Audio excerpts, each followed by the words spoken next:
Hey, let's hit it. 5 books I can't live without today in this video. Welcome. If you're new here, thanks for stopping by. Everything spiritual, energy, cosmos, universe, love, Reiki, cacao, so many things on this channel that we're going to explore. Thanks for coming and visiting. And if you're a subscriber, thank you. I really appreciate you and love you. And all the times that you've been stopping by and to say hello and hitting that like button. Thank you. Appreciate you very much. I hope that these videos are helping someone out there, or multiple people would be the ultimate goal.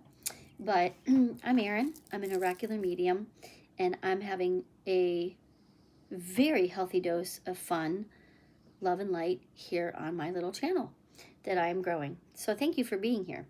Today we're going to talk about my top 5 books. Let me reframe that. 5 books I can't live without. I have so many, but my RV's in storage still. I have yet to get it out, and when I do, I'll have even more books. So let's start with book number 1, shall we?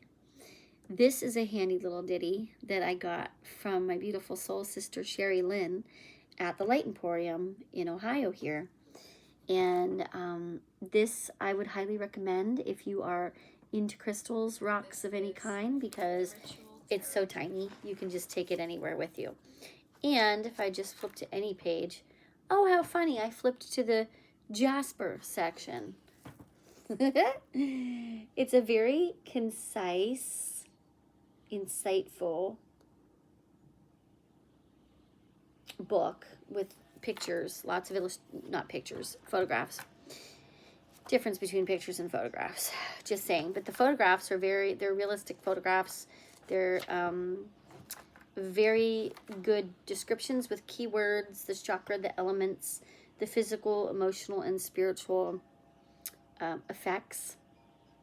And here's an celestial quartz, which is so funny because I happen to have an celestial smoky quartz right here with me on the table. Just saying, they wanted to say hi. So this is a very great book if you're looking for a nice little pocket-sized book to carry around with you. You just want to connect with the spiritual meanings of crystals. You want to work with your crystals more, to connect with them and their ancient wisdom and yours, etc. Lots of fun. Highly recommend. The Pocket Book of Stones by Robert Simmons. I'm not being endorsed to do this video in any way. I'm just sharing my knowledge in a fun way. So that's my first book I want to share.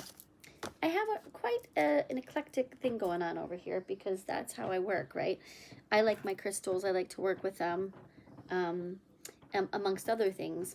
This next book is written by Marianne Williamson, who is one of the mothers of A Course in Miracles in our country. And it is her Illuminata, A Return to Prayer. Now, I am not necessarily a religious person. My background is in spiritualism. That's the ism and the religion that I have gravitated towards in my life.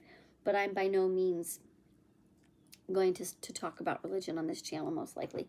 But Marianne is a devout Course in Miracles student and teacher, beloved teacher. And this is a beautiful book of all prayer. For example, there are prayers for couples. There are prayers for happiness.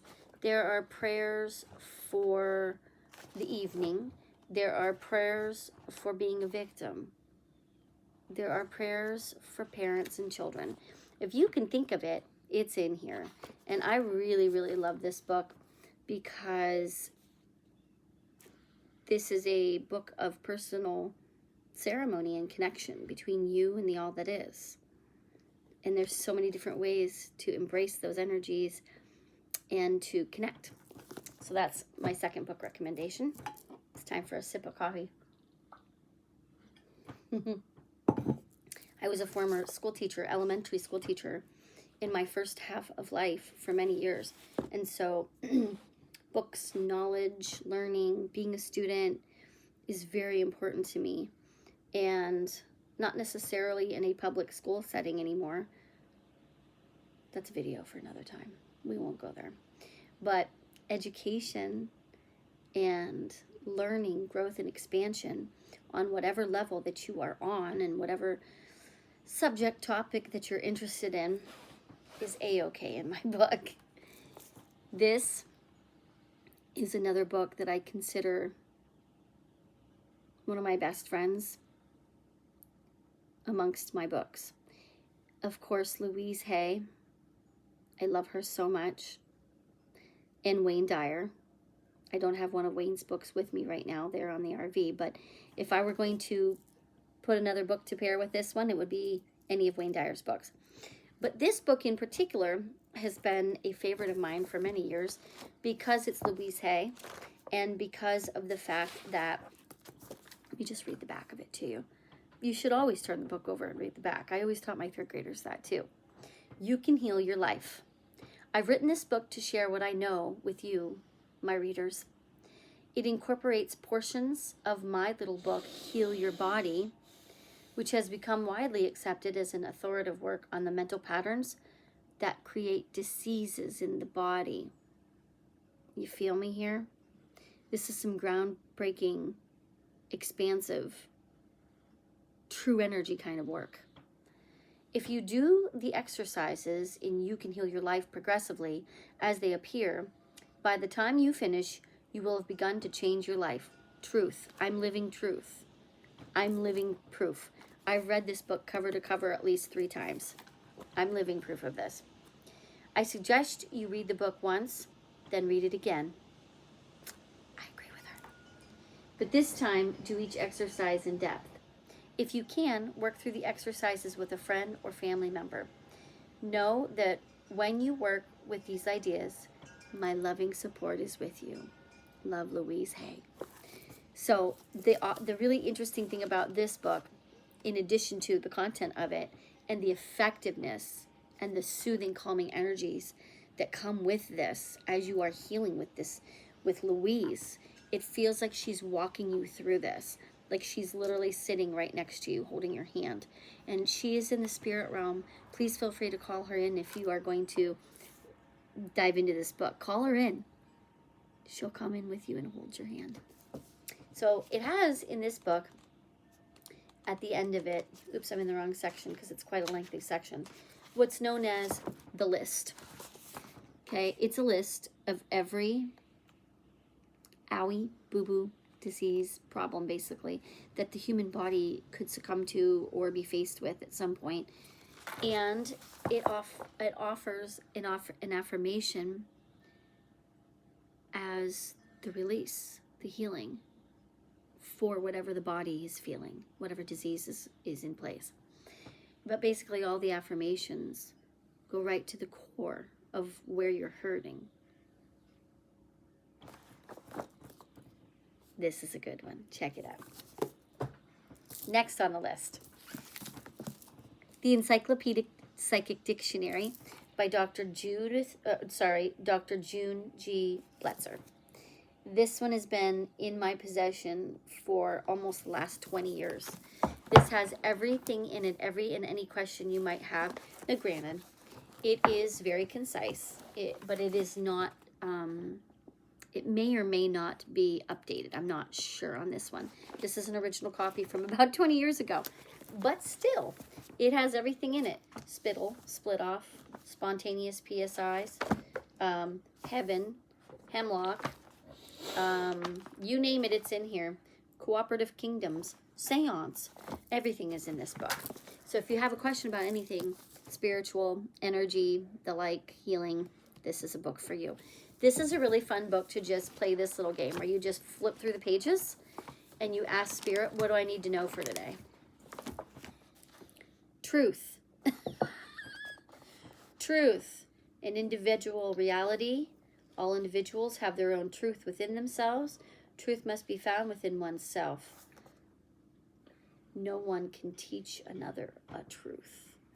So, very fun book to dive into, which leads me, last but certainly not least, the bottom of my pile, one of the most important books that I'm sharing. My honey gave this to me because I've owned 7 copies of this book, and Spirits had me give every single copy away. So my honey signed this for me. sealing the deal that this is now mine. It's ours, actually. And I will not give this one away. So, Animal Speak by Ted Andrews. He has a very, very extensive library, as does Louise Hay and Marianne Williamson. He has an extensive library on all kinds of metaphysical, spiritual, universal, spiritual books. I just saw an orb in the corner right over here. Just go. I hope the camera caught it. Anyways, this book is all about animal medicine. Any kind of animal medicine, spiritual and magical powers of creatures great and small.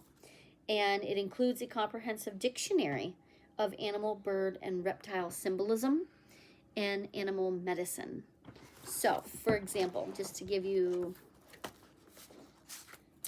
Oh, here's the opossum and the otter back here that I happen to turn into.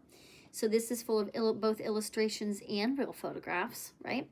And plenty of captions. If you wanted to just do like a picture walk through this to start getting a feel for it, you know, it's got quite a lot of information in it. It's a great book. Of course, I turned to owls because a lot of owl medicine has been turning up. So it gives you the medicine, it gives you the lore, the history, it gives you real practical uses for the animal medicine, the symbology, and how to read the animal medicine in your daily experience of whatever reality you're experiencing. And it's wonderful. So those are my top 5 book recommendations of today. Happy 11:44 on the timer. I hope that this helps someone. I hope that you're inspired.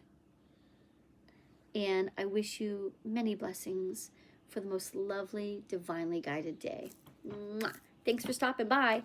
If you like this kind of content, please hit the like, subscribe if you want, because I'm going to do all kinds of fun things on this channel. Thanks for being here. Bye. Bye. Mwah.